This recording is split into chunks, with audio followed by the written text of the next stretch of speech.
Welcome back. For those who are just joining us, welcome. So I'm Angie. I manage the New Ventures BC competition, which is supported by Innovate BC, and all the lovely sponsors here, including the law firm Baskin Martineau, who is hosting us for the entire afternoon. And they actually moved an event for us, I think, to downstairs so we could have this room. So they're like the best sponsors. So we're super, super grateful. We did ask for some more drinks and coffee, so hopefully it comes soon. I asked about 10 minutes ago, so it shouldn't be long. Otherwise, so basically, everyone here's in the competition, I assume? Because if you're not, this won't be that interesting. Or you've been asking. So basically, the point of this next hour is just to give you guys a little perspective on your presentation. So Alexandra Greenhill, she's just doing an errand, she'll be right back. She has been in the competition 3 times. First time, she just did the seminars, I think she got into round 2. She got eliminated, her idea was quite early. Second year, she went in with the same idea, got herself into the top 10, and she won 3rd prize. And then a few years down the road, I believe it was last year, Yeah. She entered with a new company called Care Team Technologies. Got that company into the top 10, and they won a prize as well. So she's got a pretty good track record, I'd say. She's also given back as a mentor as well for the competition. So she's going to go through every single question. She'll go over how she would answer it. And generally, I find it really good perspective. I'm told it's really quite useful. So she didn't do this last year because she did the competition. So it's exciting that she's back. Okay, so I'm going to just cover the basics. So round 2, deadline is Monday, May 6th, which I can't believe is Monday, to be honest with you. 7 p.m. So hopefully everyone got their Dropbox invitation. So you upload your submission to the Dropbox. You should share it with me. I will have it. Yes.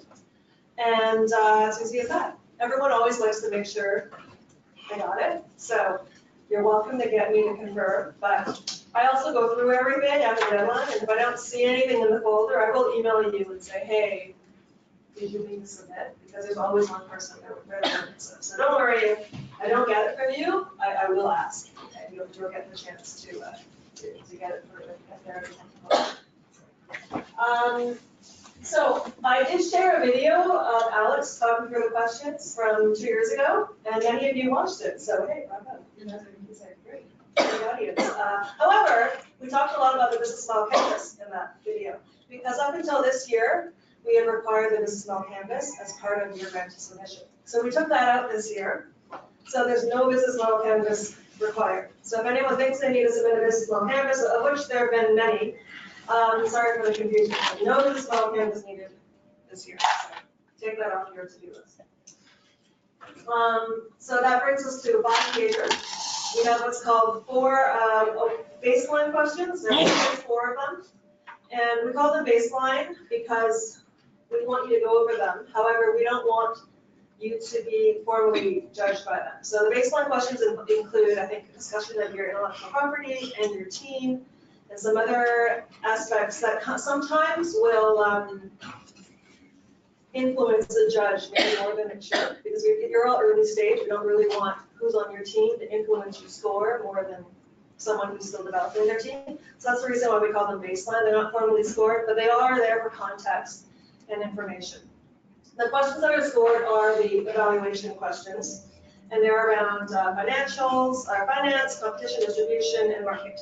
So those are the ones that are formally judged, and they get scored. Each one of those areas gets scored on a scale of 1 to 5.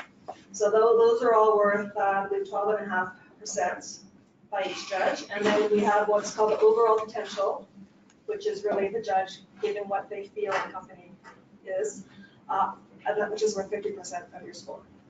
Come on in. So all of your submissions, and this is all outlined in the Google Docs I've sent to you all with all the details, which hopefully you've all received. So every submission gets judged by 5 or 6 judges. So you'll give me your submission. I will then distribute it to the 5 or 6 judges that we've assigned to you. And then their scores are all accumulated And we call it normalization. So we use an analytics firm called Octothorpe out of SFU. And they're basically there to take away biases. So there's often judges who are a little bit harder than some other judges, and some judges are a little bit easier. So we're finding in some cases, companies that got a lot of easy judges were getting through, and companies that had a lot of hard judges weren't getting through, when maybe they should have, or maybe they shouldn't have. So what Octothorpe does is they take all the scores from all the judges, they put it through something very clever. And basically they're normalizing the data. So your score, you have your raw score, and then they normalize it. Your score will either go up or your score will either go down based on how the judges score relative to all the others. So it's kind of a way to, we think, make it a little bit more fair. What else? So that's your 5-pager written. And then what we added this in last year, we're continuing it this year. Hey, come on in, grab a seat.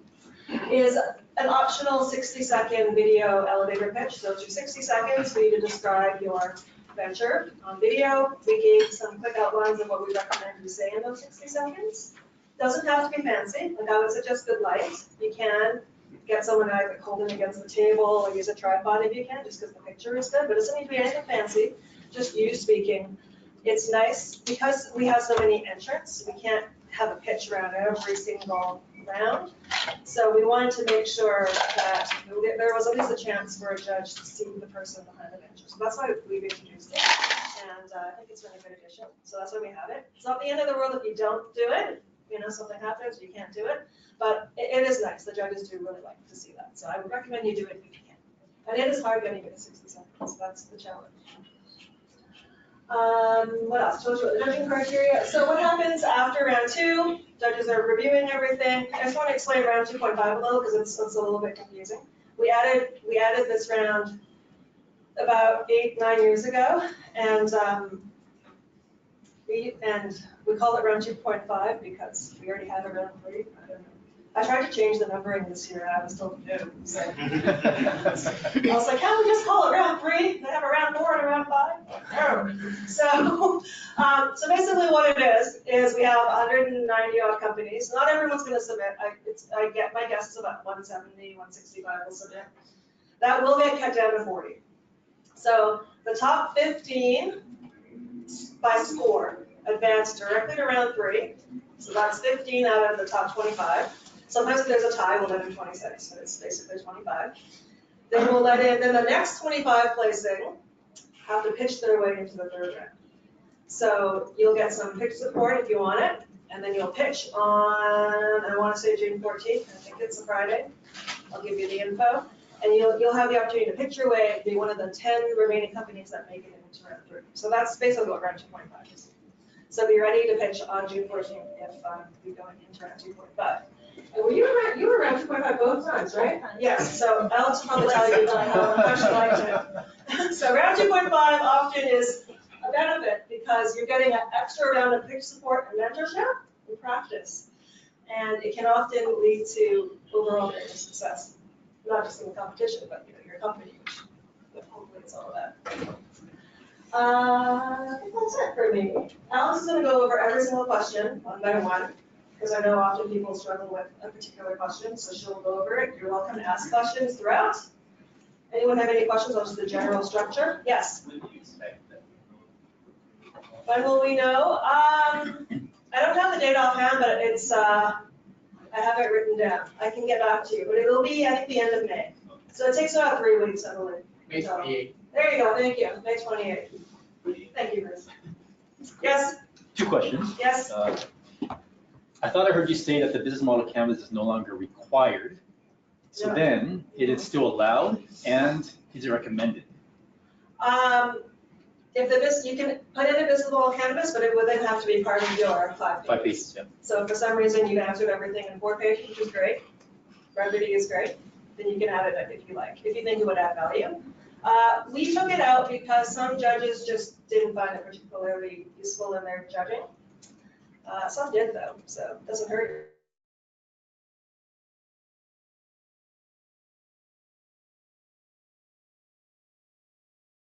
Yeah, space.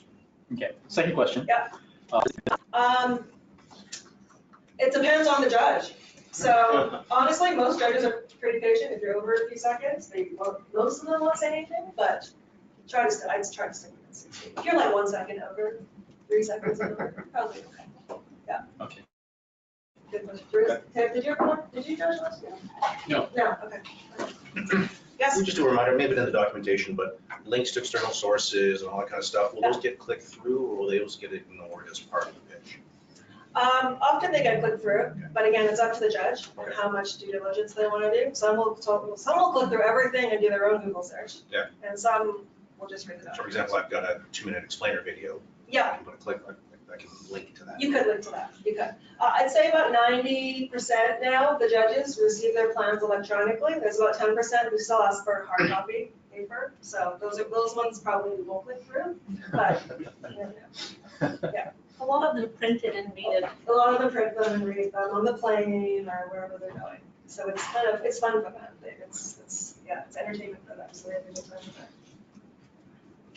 All right, so I will pass it over to Alexander Danko from Care Team and my best helper, and Little Coder, if you have kids, it's a great game to teach your kids how to code, and many other things, which people will tell you about.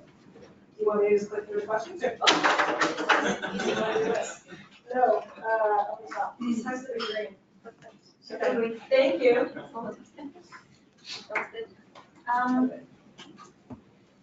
So where's the camera for the online people? All right, hello people online, and I don't know what the process is to ask questions, but we should clarify that. Do they know? Yes, Yeah, They I told will- them. Michaela will raise her hand if they've got a question. If I can click this, that should be clear enough. Everybody can still hear me, or should I hold on to it? Louder, please. Louder. My kids do not believe that I'm often accused of speaking too softly. So, as Angie mentioned, I'm really happy to be back doing this. Last year, I was one of the competitors, so I couldn't participate. But it's one of my favorite sessions to do because I was very, very confused the first year we were submitting this, and so I'm happy to share lessons learned about what it feels like to get better at this, and so hopefully we're successful. And I have to do a shout out to one of our mentors who was sitting in the room and not in distance. So Mr. Chang over there was amazing. He was one of our mentors for round 3. And so the short story of it is I'm a physician by training. I was associate CEO of the Medical Association. And I knew nothing of entrepreneurship until 2011, when I ran into a whole bunch of entrepreneurs and I realized I am one. It literally was like the ugly duckling story because everyone in healthcare kept accusing me of like, why do you want to keep everything make things better? And I guess I'm wired that way. And so it turns out there's a whole tribe of people like me, and it's all of you, and you're part of my tribe.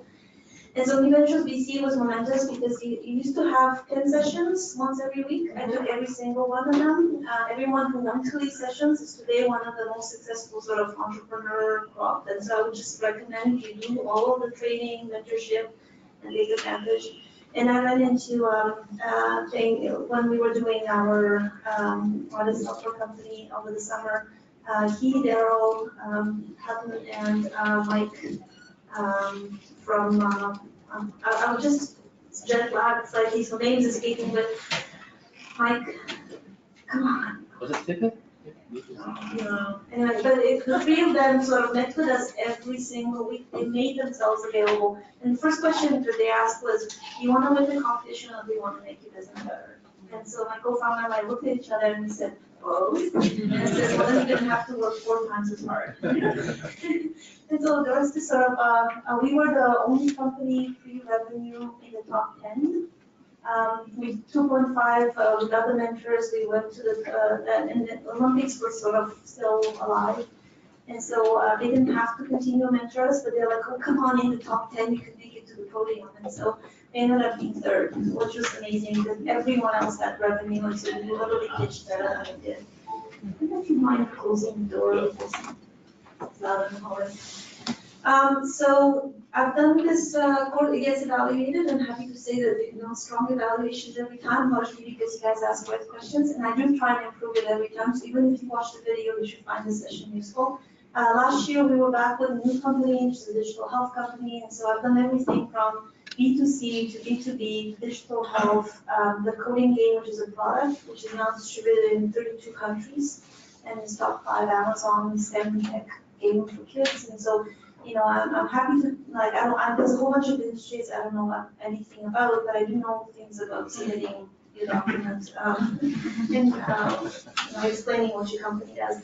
I'm gonna add a little bit of an interactive moment because I've discovered that this helps you really get it in terms of like, what is this trying to accomplish by having you think about something outside of your company. And so I'm gonna give you 2 examples and I need you for a moment to imagine each one of them. Is, if I said to you, I'm opening a coffee chain, just think about that for a moment. And if this was you and you suddenly sort of were to, you're mandated to tomorrow, please go ahead and open a coffee chain. What comes to mind? Just think about that and I'll ask you questions about that. And the second example is, you're given an amazing opportunity to go around the world. And you're about to set on a trip, go around the world. Like what associations come to mind? Aha, there's somebody who's ready. Yeah, when I hear you want to add a coffee shop, I would think why? Because there are so many coffee shops. What's your reach to get into that market as a competitor, as a newcomer?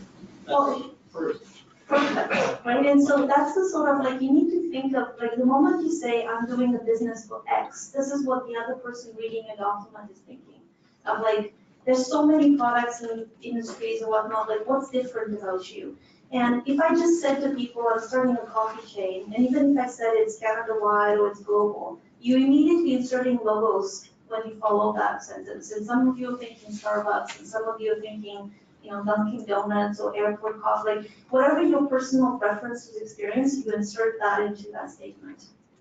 And so it doesn't help anyone if you're not specific about what exactly you have in mind, and it's super helpful when you give them an analogy and say it's like Starbucks, except it's not as sort of a chain like each coffee shop, it's still completely different, but it's the same infrastructure behind it. And so it gives people an anchoring as to what exactly are you trying to tell them, and the faster you can do that, the more helpful they can be, because the rest of it depends on what they read.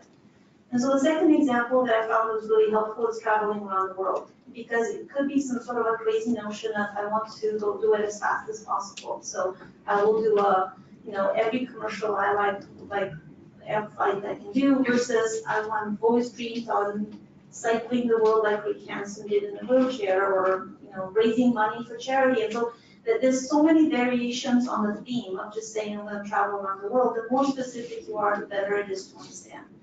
And so in every one of these competitions,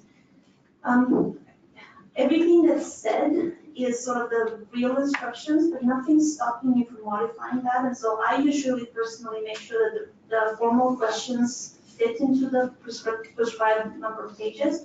There's always like an executive summary at the top. And so, it includes this short sort of bullet point of, we are a team of 3 people, we're doing this because of that, and this is where the stage we are at. And so it's equivalent to you, like, I introduce myself by saying I'm a physician. It's useless to explain that I've gone to elementary school and then high school, and then, because you kind of know that the end point is that I've practiced now for 20 years, and therefore all of that is irrelevant. So if you have product and actual early users, start by that, because people will read your document in a very different way. And so to go back to the analogy of traveling around the world, the faster you can give them a sense that you've actually traveled, and you know what it's like to camp or cycle, or you've talked to people who've done this 16 times, and so you have people around you who can help and guide you on that adventure. You have money, or you have passion, or there's something that's going to make you not give up halfway around the world. So the more of that you can translate early on in your document, the easier it is to understand the rest. Because the rest is necessary activities that need to happen in order for this plan to be executed, but it's not essential. What makes a great business is being able to explain clearly what's different about your idea, being able to de-risk and sort of help people understand that you actually know what you're doing, either yourself or people around you, and then you have something that's going to give you the ability to complete it. And that something is not just money and capacity, but it's also sort of a crazy, passionate idea that's going to make you break through all of the challenges that come with trying to build something new. So getting into the specifics now, this is the description, and the more clear that description can be, the better. And so a lot of people come from a technical background, and they use a number of big words. The shorter you can describe it, the easier it is. So one of the aha moments we had when we were building Care Team is we decided to build this technology platform that bridges across all of the different technologies in healthcare the way Slack does for business. Slack did not replace email and all the other tools. How many people here use Slack? Fantastic, right? And so one of its advantages is it's searchable. Another one is it has a whole bunch of integrations. It's easy to invite people. There's a number of things around it which are awesome, which totally apply to health. And so when I first got started, I started to describe it as like, oh, we're trying to be the Slack for health. And it turns out everybody out there also describes themselves like that. And second is, the number one thing that came in people's minds when I said that is like, oh, it's a secure messaging service, and there's tons of secure messaging services in the US for doctors and patients. And we're like, no, we're doing all of these additional integrations and other things that Slack did. And so in January this year, we had this aha moment. We started describing it by saying, we're going to do for healthcare what Slack did for business. And people started saying like, oh, tell me more, what do you mean by that? Exactly how, right? And in that little moment, became pivotal. I'm just gonna repeat that. It's not the Slack for healthcare, but we're going to do for healthcare what Slack did for business. And then you get an opportunity to explain the three things, or 2 ways, or whatever way that you think. But it gives you, is that level of specificity that you can achieve by explaining what you do to everyone in your life. And so I've explained all of my businesses to anyone who listens. Like I'm in the airport flying somewhere, the people lined up for security check. I'm like, hey, I'm doing this, I'm flying to my conference, and it's in digital health. And usually people are bored and they'll do tell me more. And so those short opportunities to micro pitch people and explain to them what it is, they come back with colorful examples that you can use in future, and it gives you a chance to test many different ways of describing things so that you can be much more clear. So you have time before Monday to talk to everybody you meet during the weekend and explain to them simply what they do and ask them to repeat back. What did you understand? And so the clearer the sentence at the very beginning of the section is, the more helpful it is. And then what is helpful here, even though the question doesn't quite ask it, just tell them what stage are you at. This is just a concept on paper. Do you have actual users? Where are you at with this idea? And typically, we still consider slightly insane if there's only one of you, because you couldn't persuade one other person that this is not insane. But doesn't mean it's a bad idea, it just means it's early. But if you actually say, look, I have 3 people with me in the company and I have 2 advisors, then that helps, because people are like, oh, geez, 5 people thought that this wasn't a bad idea. And so it de-risks, it makes it much more easy to believe that this is something real. Any questions on that one? So so a lot of these questions overlap, and it's the same content in different sections. My tip is to actually start with that executive summary, 3 lines, very short on exactly who you are, what stage, what age, where are you going, what are you trying to accomplish, and then everything else is okay to repeat, because people, the judges get these packages and they have to do X over like a week, and they're trying to fit this in their life, and they were well-intentioned, but then things happen and they're busy. And so sometimes it's hard for them to get it, and so it's okay to repeat a little bit in a different section. But this section is meant to give you a much more detailed version of the stage you're at of your product, and also covers the IP. And a lot of people get so busy describing what they do that they don't cover the IP part. You usually have someone who comes in and speaks about IP. So for those of you who may not have heard that session, it's actually okay to say we don't have a patent file, or we don't plan to do a patent. Like Moon Coder, the game that we built, is not patentable. But you explain that we talked to this lawyer with this qualification, this is their recommendation, it's trademark, it's a trade secret. It basically means you've actually considered this in an intelligent format. So you don't have to have a patent in place to win. In fact, when we were in the competition, we never did. And we placed third the first time, and then we were in the top 10 and we won the social venture prize the second year. All good on this question? Okay. So on team, somebody asked a question earlier about links. We always included the links to the LinkedIn profiles because that's really useful. And for the judges that actually access this online, it's helpful. This is an opportunity to give them a sense of not a long description of all of the achievements that people have, but the most significant ones. And I usually divide the team into 3 sections. It's basic sort of a degree, training, professional experience. Then some sort of this is the role that the person is gonna play on this team. And so all of you are multi-talented, and you could be the technical person, you could be the business and sales and marketing, but why are you on this team and what specifically are you going to contribute to the success of this venture? And then the third element is some sort of a fun fact, something about you that is memorable, that makes you stand out, that gives people a sense of velocity and accomplishment. And it doesn't have to be in the business realm, it could be like participated in the Olympics, or I hold this, standard, some sort of a record of achievement, whatever it is, it gives them a sense of a little bit of who you are as a human, and also what you find fun, and something else that you did work hard and excelled in. And so those 3 components are absolutely key. And everything we did for New Ventures BC, before I forget, I should mention, is we reuse everywhere else. And so if you Google me, you've seen how many awards we got. I think we're 26 for myself in 3 years. And it was literally taking everything that we wrote for New Ventures BC and multi-purposing it. So we worked really hard on that first application and just copy-pasted it everywhere else. And so the trick to that is every application will say 250 words, 500 words, 150 characters, so who cares? So keep it tight and short, and even if it's shorter than what they ask, that's okay. And so one of my most successful submissions was with the Cartier Global Women's Entrepreneur Prize, and I ended up winning from 190 applicants from all of and one of the comments that the judges did is, the application was so refreshing, everybody went on and on and on, and you just put in these bullet points everywhere. And you're like, well, because I discovered the application was due on Friday, and it was Friday. Classic. And all I could do was just copy paste my bullet points from the New Ventures competition. So this was history. So I'll just encourage you to focus on the 3 components. Something, credentials, if they're relevant. I have a whole bunch of degrees, but I don't include them all. The one that actually makes sense within that application, professional experience, a brand name that they recognize.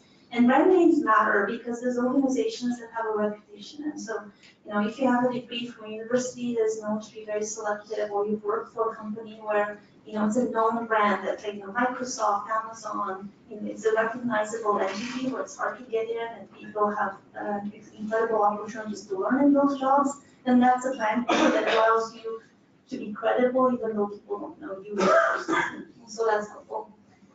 There was a question. Yeah, at the top of the slide, you mentioned LinkedIn. I've always declined invitations to join LinkedIn, but should I sign up real soon?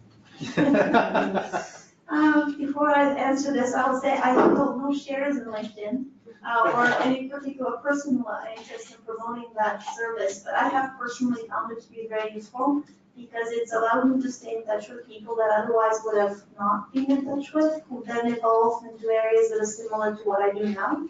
And so that network has been really, really helpful. And then it's become an easy way for me to track what I do. Because otherwise, I don't have a resume, I haven't used a resume in forever. But this is sort of like the quick, which dates was I on what committee and how did it work? And then many different people use it differently. I use it almost as my address book because I can't keep up with people's different emails and changes, but I can always reach them on LinkedIn. The one other thing I would just say is that who here has heard of a skills matrix? Yeah, a few hands going up, so I'll just explain.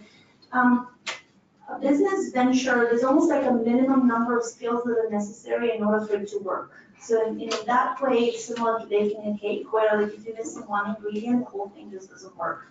You kind of need to have them all in there, and you have to sequence them right in order for it to work. So at the very beginning, before it's real, you can be 2 or 3 people with an idea running around. But once you start getting prototyping customers, there's a certain number of things that need to happen to make this into a real venture. And so you have to have someone who's paying attention to the leadership, the CEO type of role, COO, or operations and finance, somebody who actually then manages the legal aspects and then marketing and business and sales. And you need to have all three, because otherwise you're a research project, or you're a business, but you don't have anything innovative and it shouldn't be in the program. And so if you don't have people on your team right now, that's perfectly okay. But if you actually list all of those skills and identify who on your team is doing what, and if you have a gap, you identify and you say, the first thing I'll do the moment I have money is I'll hire, 3 developers, 1 salesperson, I'm gonna outsource HR. You have an actual plan for what you're about to do. It becomes very, very credible. And then advisors. And so if you have never sold into the US, then you should have someone who's done that before, because it doesn't have to be on your team, they could be complementary to your team. And so a skills matrix is really listing all the different functions or jobs that need to happen within a company, all of the critical aspects that are important to the success of the venture, and then identifying names next to it. And then you can asterisk the ones who are inside your team, the ones who are advisors, and the ones that you're about to hire. And if you have ideas about where you would hire them or what budget you have, you will need, that's very helpful. And so I find a lot of times it's the analogy around the world traveling is one that I like to use to describe when people raise. People are not specific enough. They'll be like, I need $500,000. And you're like, well, what exactly would you do? And so it's the same thing as if I told you, like, I plan to travel around the world for $200. Well, unless I'm going to sleep on the street and beg kindness of strangers, it's not going to work. If I tell you that I need $500,000 to travel to Montreal, you'd be like, whoa, like, are you traveling in luxury cars and accommodations? Like, there needs to be an internal logic between the stage you're at and what you need to hire. And sort of when we started out, we didn't necessarily have the strongest engineering team, but we were like, we'll start with these folks and this is who we need at the next level. And so be real about what you're describing, and the more real you are, the more respect you'll get from the mentors. And the nice thing is, all of these mentors leading this project can become your investors and your advisors. And so I've seen that happen, where people grade this and then they're like, I'll reach out to the team and follow up because what you're doing is interesting and I can help. So consider that as also an opportunity you can accomplish.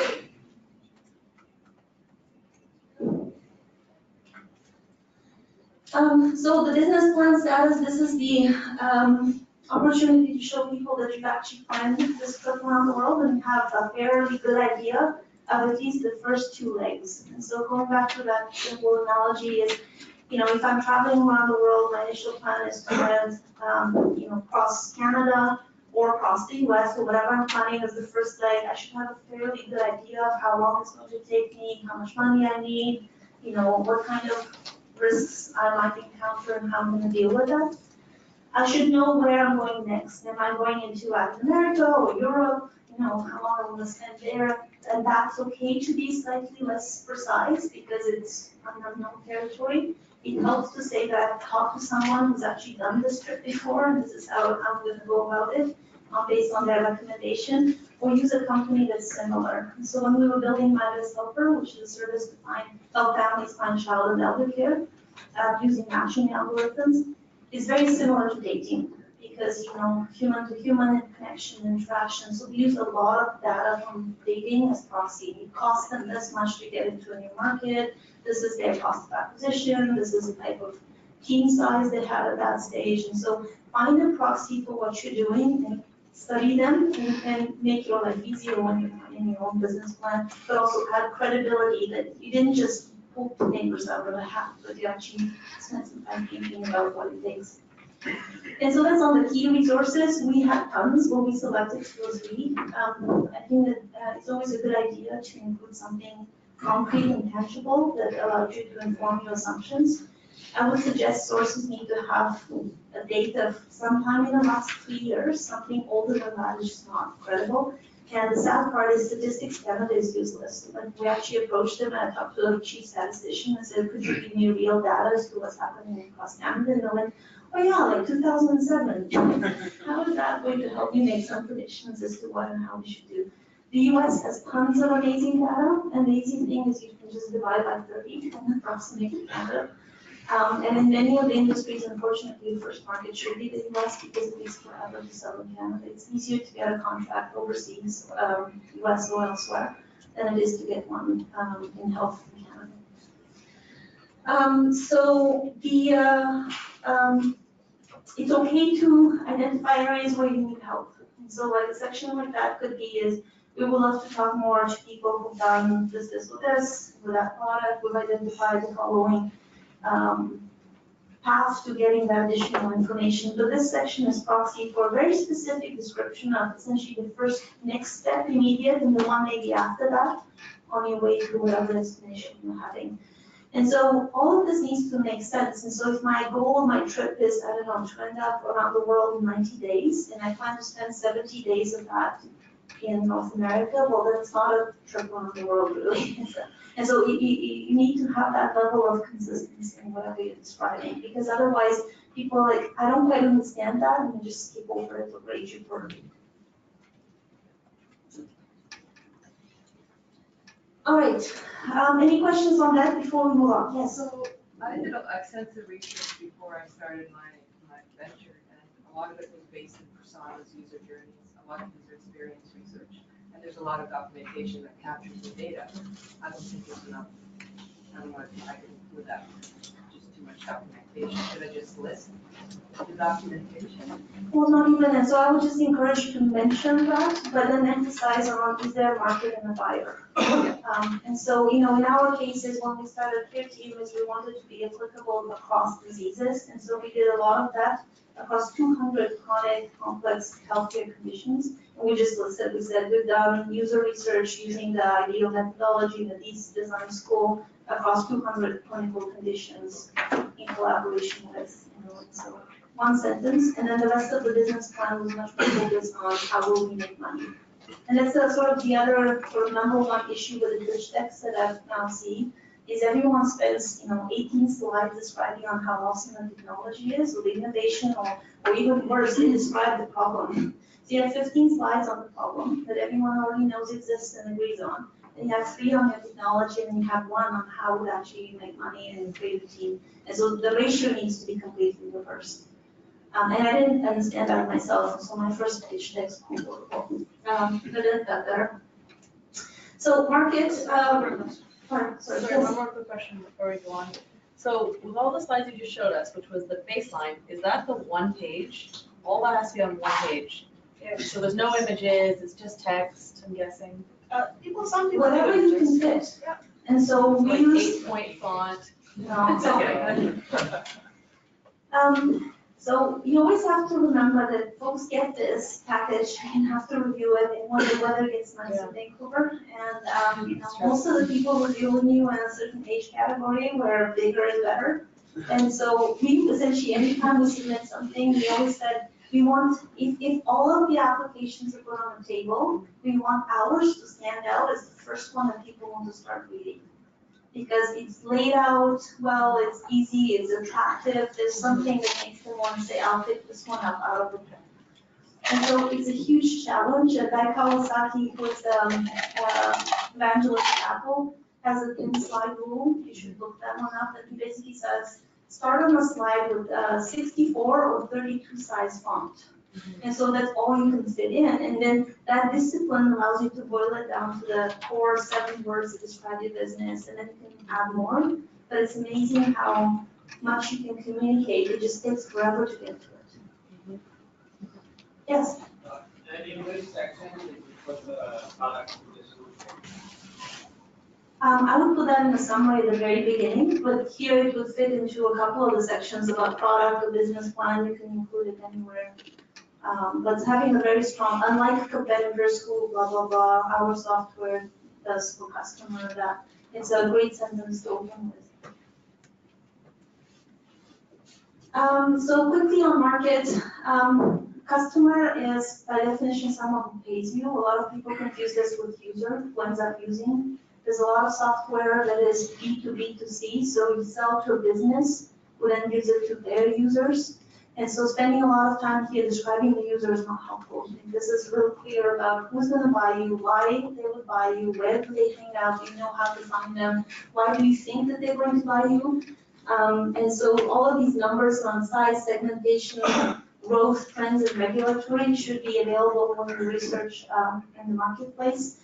For women, the Women's Enterprise Center has experts that you can actually call and sort of sit down with and chat and book an appointment to go through, and those are very important. And the numbers around total addressable, serviceable, and SAM and SOM are really important, and there's some video or resource that was circulated on that already. One of the mentors covers it in their talks, I know. Yes, Dave Thomas. Dave Thomas, yes. Yes, go ahead. Just one key, what you said, because you don't let your company revenue from Can you just repeat? that. If the user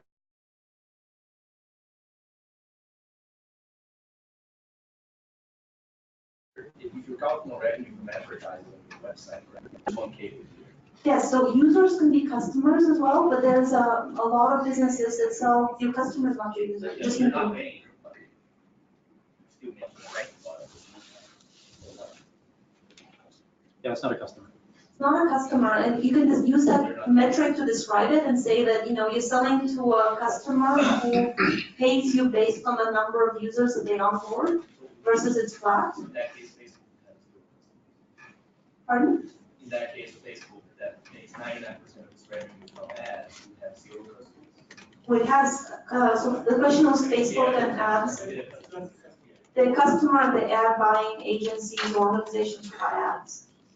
And the users are essentially people who look at ads. This is us. Yeah. So this is whoever writes you a check or wires you money. This is your monetary source. And a lot of people say it's not fair because in Vancouver, this is overemphasized in the US and Facebook. It's like, can you get a lot of people to use it and not figure out how to make money at it? But it is what it is. And so in Vancouver, all of the judges value a lot this question. This is really, really important. You know, who will pay you and why? And so I don't know how many of you remember saw the story about the juice maker in San Francisco that, you know, was a $2,000 juice maker that essentially had a pouch that you could just replicate. It was like 80 cents. Yeah. I have a quick question from online. So if you have the potential for a two-sided market, like a B2B and a B2C, should you highlight both or show focus on what is the most advantageous based on your market?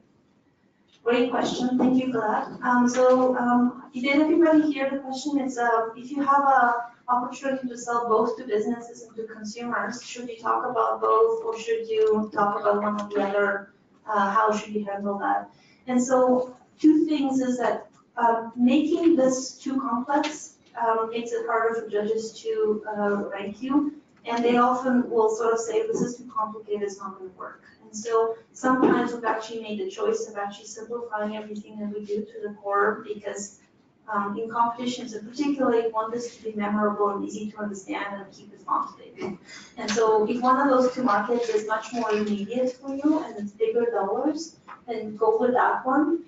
You can always reference it as an opportunity to go with the B2C model, and this is, you know, your plan will be opposite, is you're gonna start with users who will pay you a little bit, and that will help you validate the idea of how you're gonna sell this to a bigger business. And so just keep in mind of not over complexifying your story. And investors in general, and also the judges, don't believe in people who do many things. And so I'm a bit of an aberration, it's probably not a good example to follow. I keep telling everyone I have 3 kids and I love them equally, and I have 3 businesses, but I don't spend as much time with each one of them. But it took me a while to realize that that's how my mind works, and I'm okay with that, and that's how I'm most productive. And it's still a pushback. Most people are like, no, you should choose one. And you're like, don't ask me to do one thing. I don't do one thing well. But it's not an easy thing to do. And so in your applications, the more clear your plan is, the better. And I would almost run it as a hypothesis. We know that we are working with B2B clients and they're likely to pay us. We'd love to run a second hypothesis of, well, let's sell well to customers and we need to do this or that, or we're gonna wait, or, you know, explaining why you're waiting for one would be really relevant.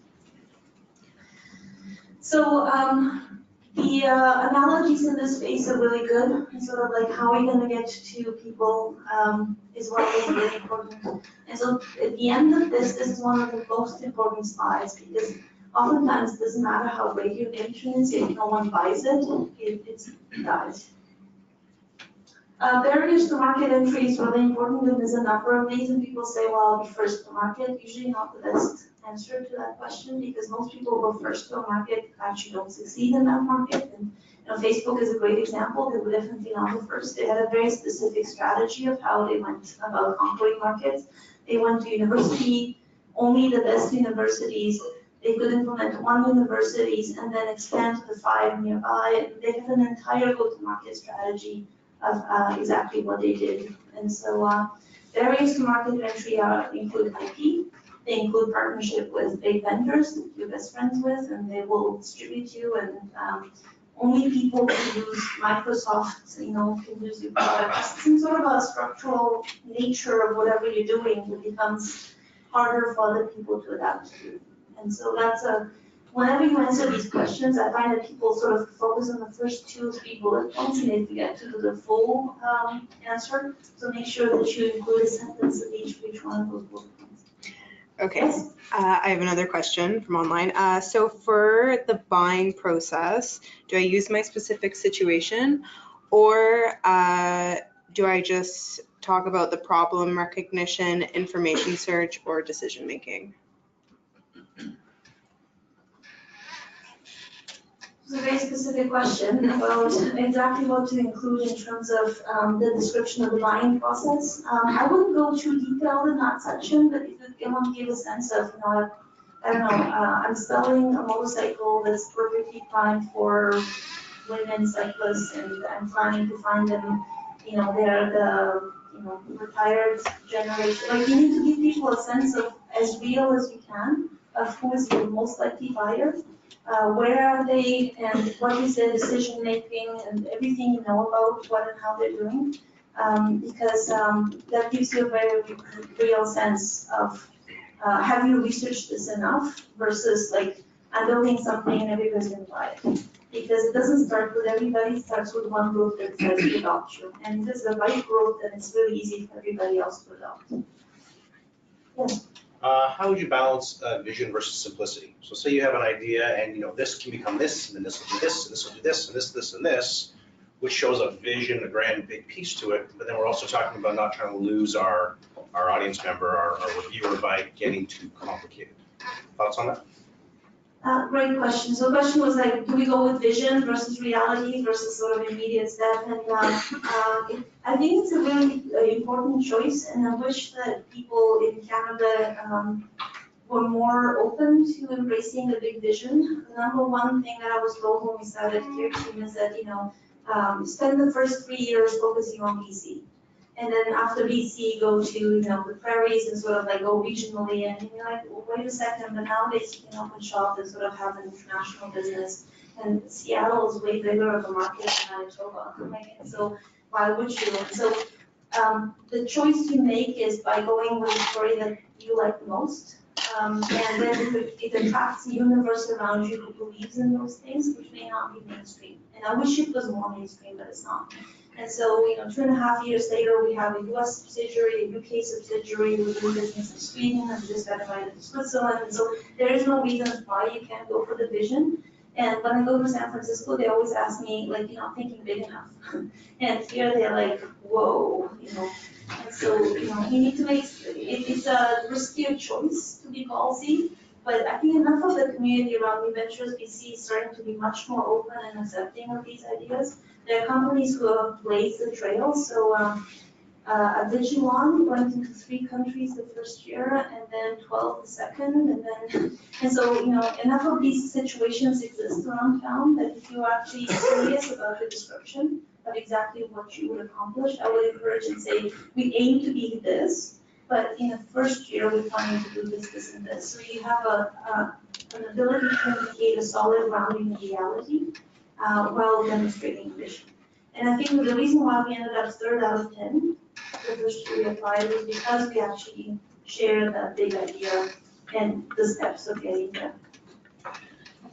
Question? Yeah, just wondering that, could you please explain a little bit about the quantifiable value of your customers? So if you said that, I don't know, people buy Kleenex box every day, well, then that's not realistic, right? There's a certain amount of budget that goes into each decision. And you need to have a little bit of an analysis to better understand how often and what they do. And so for childcare, we had done the analysis that, according to studies, families need to hire a new caregiver every 2.3 times every year. And it turns out that the reason why that number was there was because the other sites didn't do a good match, and so the initial nanny didn't work out, and we need to find another one. So through our proprietary algorithm, they actually need to find one every 3 years. And so, our financial assumptions didn't end up working out, but the number was something that we had to work hard and discover, and that number allowed us to make a number of projections. And so there's a budget that people have psychologically for every item, and it's not a budget based in reality, because they'll spend more or less depending on if it's trendy, if it's how it's described, what is it relative to. And so people, the younger generation in particular, if you say, well, it's like buying a coffee, it's a $3 a day subscription, they'll buy something that if they actually calculated how much it costs in a year, they would never purchase. And so it's sort of like how and what you're presenting the items and what are the typical current spend on that item matters. Yes. The question about TAM, SAM, and SOM, that seems a reasonable question to ask. And my question may be more for Angie than for you, but the definitions of those things tend to be a little different. Different people have different ideas actually. I'm just a little concerned that I'll put something down, the judges will interpret it. You mentioned Dave Thomas talked about this. Is his sort of description of it available so we can all be on the same page about it? Yeah, it should be online. Yeah. Yeah, there's a video, and I think we mentioned it on our online market validation training as well, so we'll try and pull some links for you. Okay. We took Dave's full course, which runs over several weeks, and they did an in-depth training, amazing. That was one of the most important things, because people don't understand these numbers, it's very hard to get to it. So highly recommend watching anything from Market Builders. Dave Thomas online is available. The quick question was TAM, SAM, and SOM. It's not helpful to describe that healthcare is half of the provincial budget, and therefore my software, we are an element of within that spend, and we need to find something that describes our most likely spend. So it's not food for the household, but it's fast food or healthy food or, whatever section of that market is actually real, and what can you reasonably get. And so if you're selling something that is a replacement for something that currently exists, it's easier because you can get all of these numbers from existing companies. If it's a completely new category, you can find them something that is a proxy of. And so cell phones and smartphones. Smartphone is an extension of cell phones that was presumably overlapped with computers and therefore would be bigger than the initial cell phone market, and the adoption was growing up as well. So you can say growth rate of 10%, 16%, if you say 2% and it's a new native area, then it's not fast enough. And so a lot of these assumptions need to hang together and just make sense. Quoting someone credible, there's lots of studies online, you have to pay for a lot of the market firms, so they do a quick summary, and that quick summary is good enough for the new ventures competition of according to market research, something in the US, that is the market for global. I found that a lot of the global competitions weren't applicable because that includes third world. And realistically, we're selling usually in North America. And so if you put in numbers for the US, that's good enough. Okay, next. So distribution, how would you reach exactly your market? What alliances do you intend? How would you overcome barriers that may exist to you? So the first part was what barriers will you create for others? This is more like what barriers do you have to overcome in order to find customers? And the value chain for your target market. And so, is it a question of I sell to Walmart and, they'll distribute us in every store versus, I will get the Society for Advancement of Kids in Education and Coding to sponsor me and sort of introduce me to all of the places that I've been introduced. And so who's a friend, who's an ally? The strongest alliances tend to be the ones where the partner has a financial advantage. So if it's in their financial advantage, well, it's very, very core to who they are, then it's a much stronger opportunity to use that partnership to advance. Otherwise, people will sign agreements and then they become an agreement and you're an afterthought, or you're one of 120 companies that we recommend in our market, and then you're buried on some sort of a bottom of the list somewhere. The value chain, there's lots of examples online of, the bigger picture of how you fit into whatever decision your customer is making. And so Google that and try and imagine your own. And all of these questions are not just for the purpose of the competition, these are absolutely core for our company to grow. If you can't answer the questions well, you don't know what you're doing because you had a cool idea, but you have no idea how to take it to market. And so being very clear on this section of we built Little Coder and we decided how we're going to make it more visible. Well, Kickstarter was a built-in sort of acquire a customer at no cost. So you put it up on Kickstarter and essentially they funded our first printing in China. And it was a network to have us discovered, so we can, if we were to submit a Little Coder submission, I would put Kickstarter as my alliance. That was a question? With the value stream, is it internal on where you're gonna source the material, how you're gonna build it, and how you're gonna ship it out? Or is it external from your customer's point of view? First, they're gonna go to the store, research it, and then, is it internal from your company, or is it from the customer's perspective? This one has to do with the customer's perspective. I think this is how people buy, and so that's the one you need to include. So Go ahead. yeah, so in a lot of the examples that you're giving, they're very, very short, like Kickstarter is gonna be my alliance.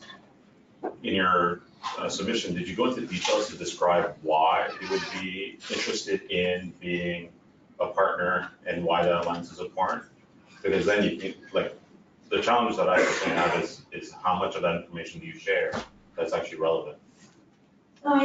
So the great question about how much do you share and all of these questions, and if people already know the concept well, then you don't have to share a lot. And so if you're going to use Shopify to build an e-commerce store, well, there's lots of famous companies, including shoes.com, that started for the first 3 years to build on the Shopify platform. And so it's a fairly common example that I wouldn't spend time detailing. But if you have a particular in with a particular organization that they're not likely to know, throwing in a sentence or two is provided as a score. So I know Bill Gates just invested his personal money, $100 million on dementia research, and we're doing work in dementia with Care Team, and so everyone knows Bill Gates, but they may not know that he personally invested into a fund that he wants to, and we have connections to the Bill and Melinda Gates Foundation, and that becomes an important alliance that is worth detailing. The last point in that slide strikes me as a bit ambiguous. Describe your industry value chain for your target market. I'm a marketing guy, I don't get it. Well, the interesting thing with all of these sort of business books, advice and competitions, I found that, it's very nebulous, and depending on the school that people went to, they each have a slightly different definition of everything. I always centered on the whole question of distribution as a core word, and whatever diagram or way you have of explaining, add it. If you don't have an important diagram, what makes no sense is, these are enabling questions to help you on your path to the bigger question. So the judges aren't looking for charts and tables that may not be meaningful. No. They're looking for plain.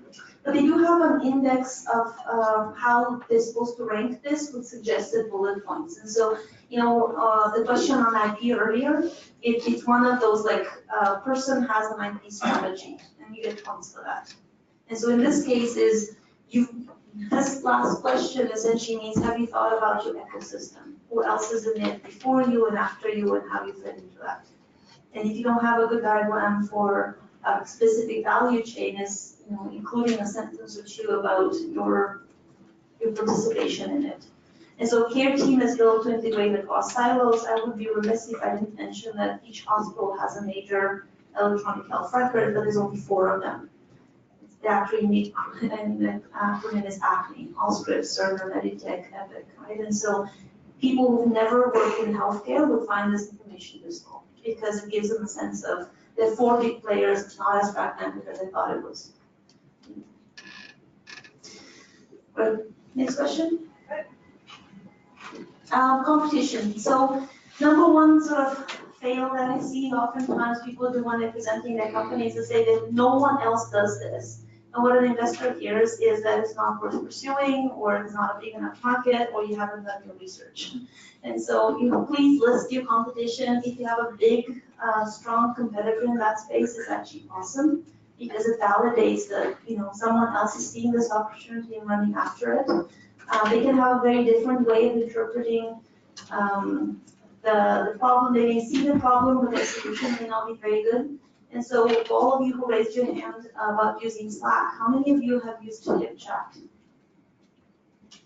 Aha, a few lonely people in the back. That's awesome. So for the ones who've experienced it firsthand, you will know that HipChat was invented to be like Slack, but never materialized. And so Atlassian, who was the maker of Slack, HipChat decided to retire the product 2 years ago because Slack was so much better. But everyone recognized that there was a need for a tool to communicate across teams. It's just that Slack outperformed them by a lot.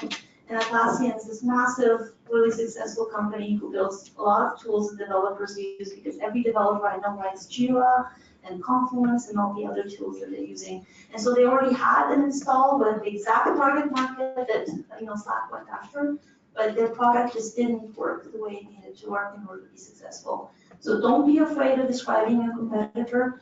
The bigger they are, the more analysis you've done as to why and how you're different and how and why you will either outcompete them or present another alternative to you, the better.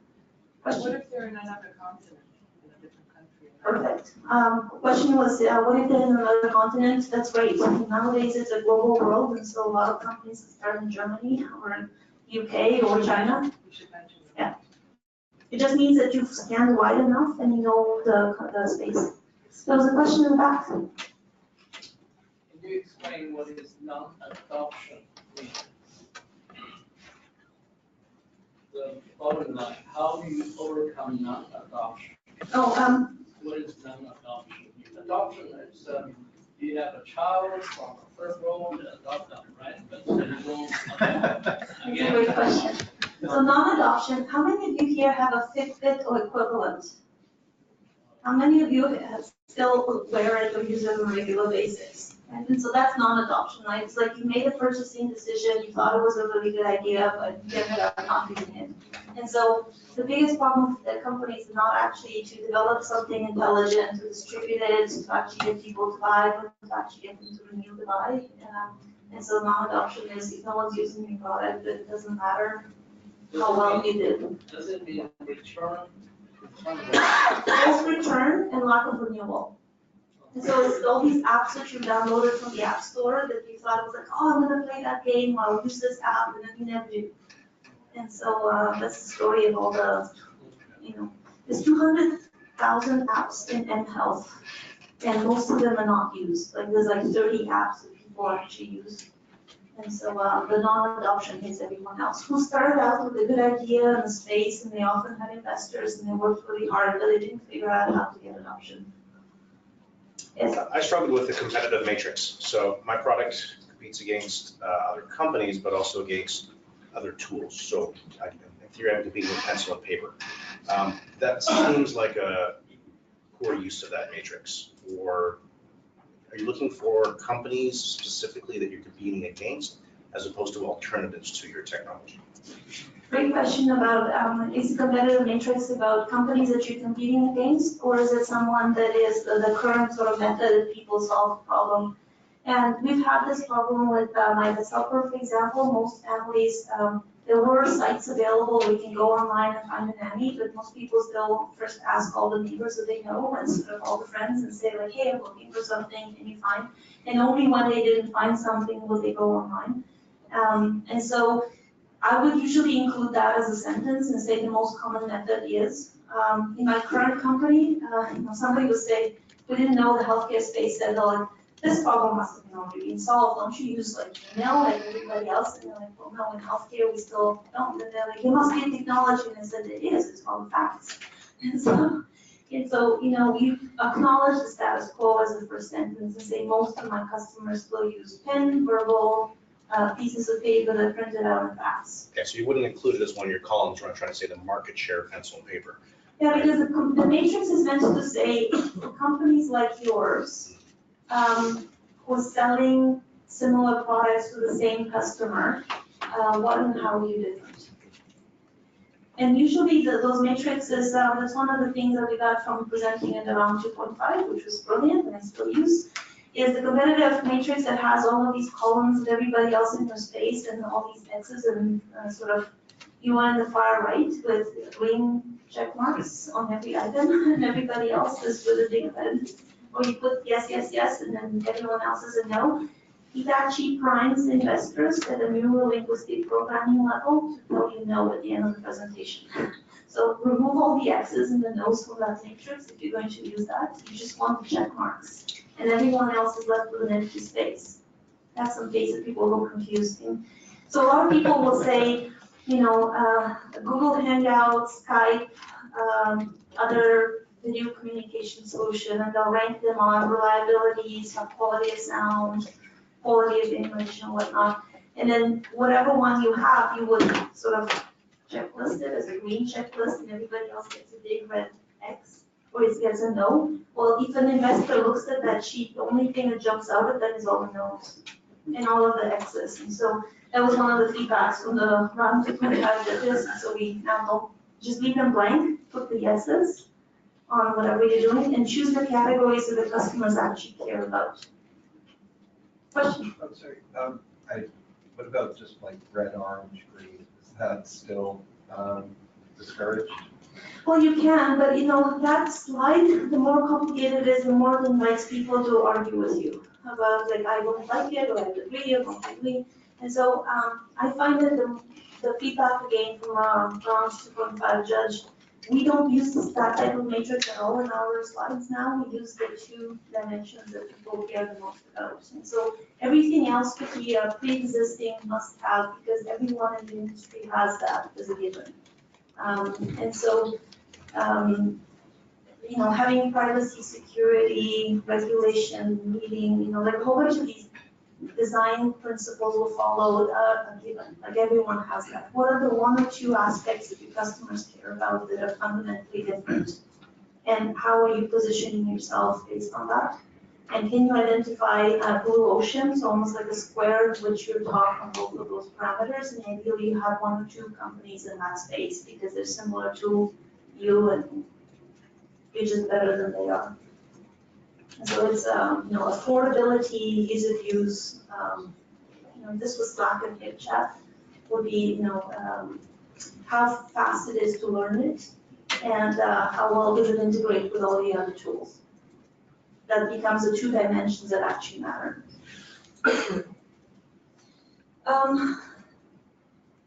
So treating your competitors with respect is really important because someone always competes with you if it's worthwhile. Instead of saying like, we like and respect our competitors because they're doing this, this, and this, or we're gonna win because we're doing this, this, and this. And so, you know, statements like no one competes with me and oh yeah, it will be easy. I've seen these in writing, believe it or not, and they're not very credible or helpful. Questions about that question before we move on? All right.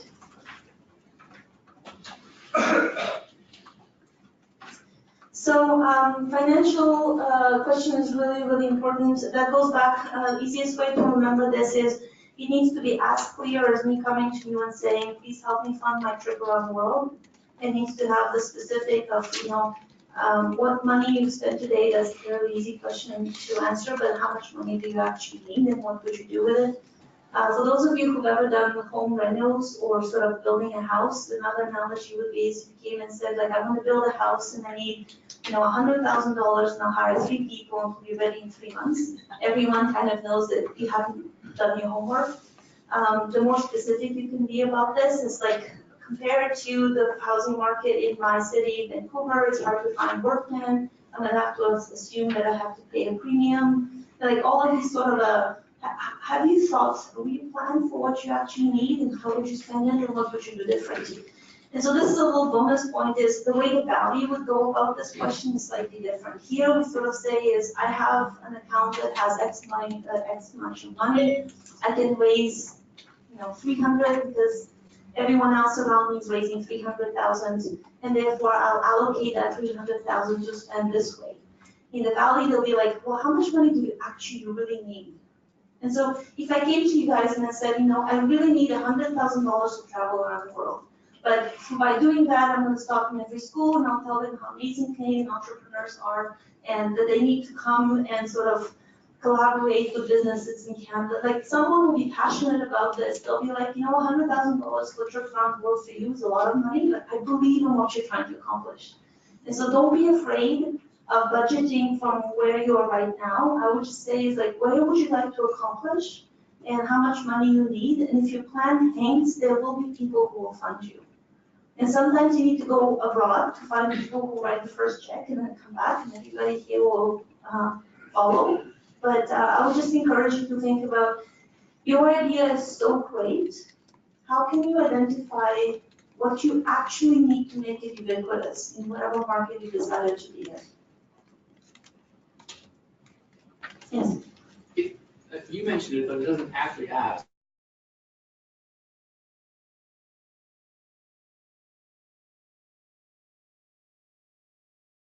What do you need the money for? The next question? It's the last one. Yes. This is the last question. Yeah. I think the money for was the previous one on distribution of product. There were questions in the previous, if you go further back. Question was like, should you talk about what would you make the money for? The first one was about team and who would you hire if who was missing. And so the second one is more about product and where you, second question two. Distribution, where would you sell it? In all of these questions, I find that it's okay to add additional material. You don't have to answer the question and add whatever else you want. I oftentimes use lists and I'll say these are the 3 factors of good 1, 2, 3, so it breaks a paragraph. And so yes, you use 4 characters every time you use 1 and 2 and 3, but you can use a 1 period and then skip this. Like there's many different ways you can use your space, but if you organize that paragraph in a way that makes it really easy for people to follow, it's great. I usually use introductions, and so like each one of those bullet points of like the 3 things I'm going to use money for is technical, sales, R&D. And so then it allows you to have that easy to understand pyramid principle around, I've told you how I'm going to spend my money in 3 categories. Each category has like a title of the chapter, and so it's really easy for someone to follow. And it demonstrates that you spend enough time researching it and understanding how it works. I think we are getting to the end. Significant assumptions, it's okay to indicate people your hypotheses, and so that they can actually follow. They may disagree with your hypothesis and still put you through to the next phase, because this is a screening of do you deserve to be in the next phase where you get mentorship and other advice to help you grow your idea. And so it's okay to leave open-ended questions with things that you can understand. And risks, we had a whole risk competitive matrix, and we had identified our top 5 risks, and we included them in the document. Question? Maybe I did not catch you properly. Can you explain the bottom-up financial model? So the trip you mentioned? Yeah, so it's I need a car, I need gas, I need food, I need clothing, I need hotels. And so I made all of these assumptions and I put them up high. And so I would use the big categories for all of these sections and give people the numbers. Question in the back? Just regarding time frames, obviously I have a plan for the next year for the company, but then get somewhere else after the next year, and the next after the next 2. What are we talking about? Great question about what are the time frame for the legs of that trip around the world. Typically, an investment takes somewhere between 20 to hopefully less than that, but usually 20 to 40% of your company, depending on age and stage. And it should last you for about 12 to 18 months. And so each one of those sections is about that long. Question? I'm pretty confident about operational profit and loss statement, but when it comes to being cash flow positive, can that be just as simple as our revenues are more than our costs? Yes. It could be that simple. About cash flow positive is revenue is more than your cost. And so I would just say that there's two types of businesses and I wish that they would explain this more often, is if you're doing a variation of something that is well known, so you're launching a dating website for single farmers or, I don't know, but the path has already been proven, right? So one of my, the CTO of my developer now owns Meowbox, and they do monthly delivery of cat food, largely because the monthly delivery of dog food was really successful and there was nothing specific to cats. And so you could study that in other business and you should have revenue within 6 to 12 months and you should be cash flow positive sometime in the first, 2 to 3 to 4 years. If you're building, healthcare software that's never been invented before or clean tech energy or something that there's so many unknowns and you say I'm going to be cash flow positive within 3 years, people conclude that you don't know what you're doing. And so it's okay to actually say that I'm going to lose money for X amount of money because every time I make revenue, I'm going to reinvest in the business. Last question? Yeah, for a situation like that where you don't really know, might it be helpful to sell the sizzle, like you're gonna change the world, or it's gonna be fun for the angel investor to give you some seed money? Like Mike Volker, I remember saying, one of the first things he says is, angel investors want to have fun. So might it be helpful to emphasize that aspect of your idea? Great question about what's the balance between sort of a fun vision versus sort of a reality-based plan. And so I would go back to, I think on the last question you have here, is how do you fit all of this into 5 pages and sort of added to your question, which is it takes a long time to make it short. I think if you in this document you give people an idea that you are real, you're tackling something that you spend enough time researching, that you know enough about that space, you know enough about your idea, and you're at a stage where someone who's got more experience would come in and really help you shape what you're trying to do so you can become very, very successful. That's the sweet spot. All of the mentors we worked with, including Jane and Mike and Daryl, were like, that's why we spend time with you, is because you know you have something, you've done the part that showed the hard work that you want to put in, but at the end of the day, you need a little bit of help, and the angel investors can bring in with their own experience. And so if your plan is absolutely perfect and there's no room, you actually don't do as well in this competition. It's better to be realistic and say, I'm trying to do this and I'm not sure how to go about it, and people respond to that, ask for help much more effectively. And then the fun factor is very, very key. And so, it's frustrating sometimes because all the projects I tend to work on tend to be like real life projects. But if I was into fantasy football, I'd have no problem getting investors. Having cannabis, it's a hot topic and everybody wants to be in it. And so, you need to, if you're in a hot industry, use it. Okay, I totally lost track of time, so I was going to say, I'm very sorry for going late. Thank you very much, Alexandra.